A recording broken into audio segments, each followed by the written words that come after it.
Kálẹ̀ gbogbo kálẹ̀ lẹ́ẹ̀kan sí wà lókè látòrí Oduduwa TV rédíò. Mo kàn fẹ́ ṣe àlàyé kékeré kan fún wa ni.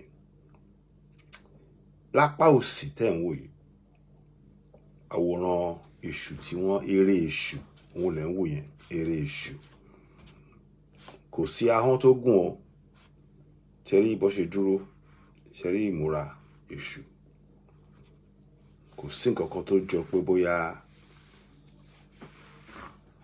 nǹkan kan àbí àmọ́ ẹ wá wo àwòrán Satan wọn, àwọn ẹ̀gún, ìwo lórí àwọn nǹkan bẹ́ẹ̀ yẹn. Ṣé rí pé yàtọ̀ wà? Ṣé rí pé yàtọ̀ wà? Mo fẹ́ kí gbogbo àwọn ọmọ káàrọ̀ oòjíire ká wo àwọn méjì yẹn dáadáa. Ẹ jẹ́ ká bẹ̀rẹ̀ sí ní lára wa lóye. Àwọn tí wọ́n sọ fún wa pé èṣù àti Sátánì bákan náà ni wọ́n.